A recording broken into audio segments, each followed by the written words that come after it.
Hello बच्चों, let's read the following equation. Function x is equals to a sin square omega t plus b cos square omega t plus c into cos omega t represents simple harmonic motion. हमारे पास एक equation है, वो simple harmonic motion को कब represent करेगी? For any value of a and b and c except c is equals to 0. a and b का कोई भी वैल्यू ले सकते हैं हम, c का वैल्यू 0 नहीं होना चाहिए. B, if A is equals to minus B and C is equals to 2B, amplitude is equals to B root 2.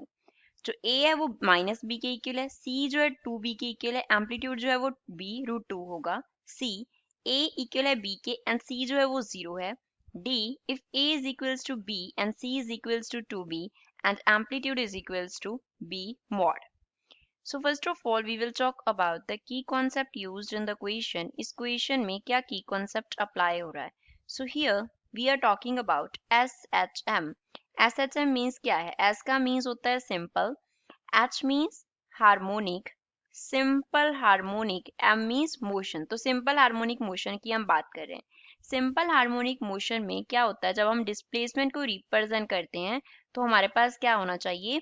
Linear powers होनी चाहिए of sine and cos functions. Sine and cosine functions की हमारे पास क्या होनी चाहिए? Linear powers होनी चाहिए. ऐसे हम क्या करते हैं? डिस्प्लेसमेंट को रिप्रेजेंट करते हैं एसएचएम मोशन में. अब हमें गिवन फंक्शन क्या है? x is equals to a sine square omega t plus b cos square omega t plus c, साथ में क्या है? साइन ओमेगा टी और ना इसके साथ क्या है? कॉस ओमेगा टी है. अब क्या करना है? 2 के साथ हर टर्म को मल्टीप्लाई करते हैं, 2 से डिवाइड कर देते हैं. तो a/2 हो गया. यहाँ पे क्या आ गया? 2 साइन स्क्वायर ओमेगा टी आ गया, प्लस यहाँ पे क्या हो जाएगा? b/2 हो जाएगा. साथ में क्या आ गया? कॉस स्क्वायर ओमेगा टी आ गया, यहाँ पे 2 आ जाएगा, प्लस c/2 तो यहाँ पे 2 आ गया. साथ में क्या आ गया? साइन ओमेगा टी, साथ में आ गया कॉस ओमेगा टी. अब यहाँ पे फॉर्मूला सब्स्टिट्यूट करते हैं. x is equals to a/2 as it is आ गया. 2 साइन स्क्वायर ओमेगा टी का फॉर्मूला क्या होता है? 1 माइनस कॉस 2 ओमेगा टी होता है. अब यहाँ पे लीनियर पावर्स में हम फंक्शंस को कन्वर्ट कर रहे हैं. v/2 एज इट इज आ गया. 2 कॉस स्क्वायर ओमेगा टी क्या होता है? 1 प्लस कॉस 2 ओमेगा टी होता है, plus c/2 as it is आ गया. 2 साइन थीटा कॉस थीटा, क्या फॉर्मूला बन गया? साइन 2 थीटा का फॉर्मूला बन गया, तो साइन 2 ओमेगा टी आ जाएगा. सो ये हमारे पास x का क्या आ गया? वैल्यू आ गया. तो इसको हम फर्दर कैसे लिख सकते हैं? We can write x is equals to पहले a/2 यहाँ से एंड b/2 यहाँ से, क्योंकि 1 के साथ मल्टीप्लाई होगा तो एक साथ लिख लेंगे. a/2 प्लस b/2 लिख लिया, प्लस अब हमारे पास सेकेंड टर्म में cos ओमेगा टी क्या है? cos 2 ओमेगा टी, हम उसे कॉमन ले सकते हैं. So we can write cos 2 omega t. b वाला टर्म जो है वो हमारे पास पॉजिटिव है, v/2 माइनस क्या आ गया? a/2, साथ में क्या आ गया? प्लस c/2 और साथ में क्या है हमारे पास? साइन 2 ओमेगा टी है इसके साथ. अब वन बाय वन हम हर कंडीशन को अप्लाई करेंगे. First a condition, for any value of a, b and c except c is equals to 0. अब हमने कंसिडर कर लेना, हम कोई भी वैल्यू ले सकते हैं. तो a का वैल्यू 0 ले लिया, b का वैल्यू 0 ले लिया. सपोज जो c है वो 0 नहीं है, तो अगर a एंड b 0 होंगे तो ये टर्म हमारा क्या हो गया? 0. सेकेंड टर्म क्या हो गया? 0. तो x जो है वो किसके इक्वल आ गया? c/2 into sine 2 omega T के इक्वल आ गया. तो सर्टेनली ये हमारे पास साइन का क्या है? लीनियर पावर है. तो ये हमारे पास जो इक्वेशन है वो सिंपल हार्मोनिक मोशन के इक्वेशन को सेटिस्फाई करेगा. तो ए ऑप्शन इसका करेक्ट आंसर होगा. बी, ए जो है वो माइनस बी के इक्वल है, सी जो है वो 2b के इक्वल है, एंड एम्पलीट्यूड जो है वो कितना होना चाहिए? b√2 होना चाहिए. तो बी में हमें क्या दिया गया है? a is equals to minus b, c is equals to 2b and जो एम्पलीट्यूड है वो कितना होना चाहिए?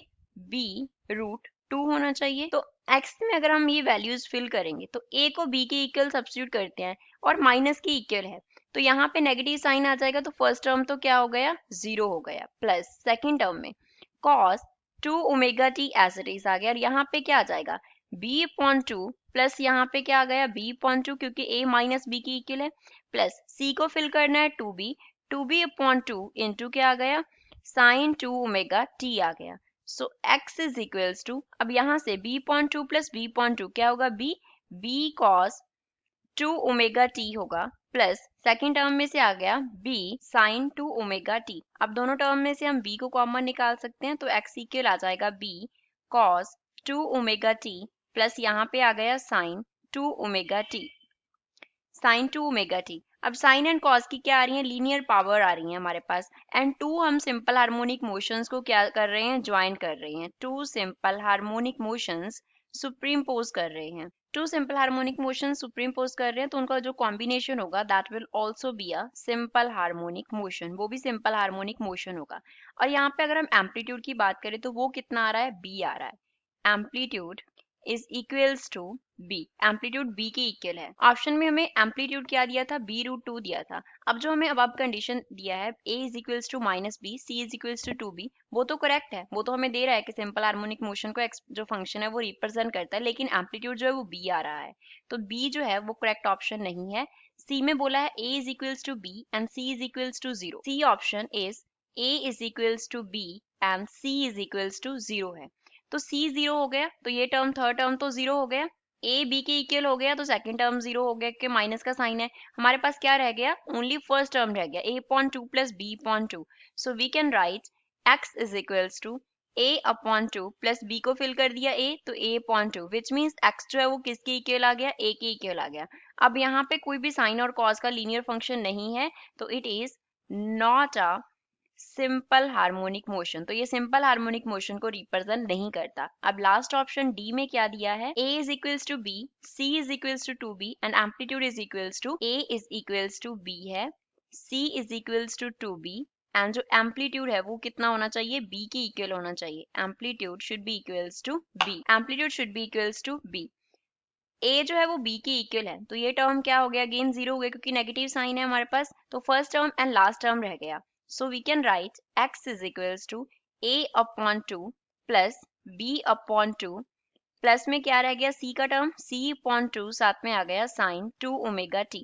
अब यहाँ पे a को b के इक्वल सब्स्टिट्यूट कर देते हैं, तो x बन जाएगा b upon 2 plus b upon 2 plus c की जगह पे क्या आ गया, 2b आ जाएगा, 2b अपॉन 2 इंटू साथ में आ गया sine 2 omega t। So first term से b upon 2 plus b upon 2 क्या देगा, b देगा, so x will be equals to b plus second term में से 2 ऊपर है 2 नीचे है, वो कैंसिल आउट हो जाएगा, तो सेकेंड टर्म से आएगा b साइन 2 ओमेगा t। अब यहाँ पे साइन का लीनियर टर्म है, तो दैट मीन्स हमारे पास ये क्या है, एक सिंपल हार्मोनिक मोशन है, एस एच एम है। एंड अगर इसको हम इक्वेशन के साथ कंपेयर करें तो हम डिस्प्लेसमेंट कैसे लिखते होते हैं, ए साइन ओमेगा टी से, तो ए क्या है, एम्पलीट्यूड होता है, तो साइन ओमेगा टी के साथ क्या टर्म आ रहा है, बी आ रहा है। दैट मीन्स इस केस में जो एम्पलीट्यूड है, amplitude that is equals to b, amplitude b के इक्वल है। तो डी ऑप्शन में यही दिया था, अगर ए बी के इक्वल है, सी 2b के इक्वल है, तो एम्पलीट्यूड बी होगा एंड जो फंक्शन है वो सिंपल हार्मोनिक मोशन को रिप्रेजेंट करेगा। तो only correct options are A and D. I hope you understood it well. Thanks.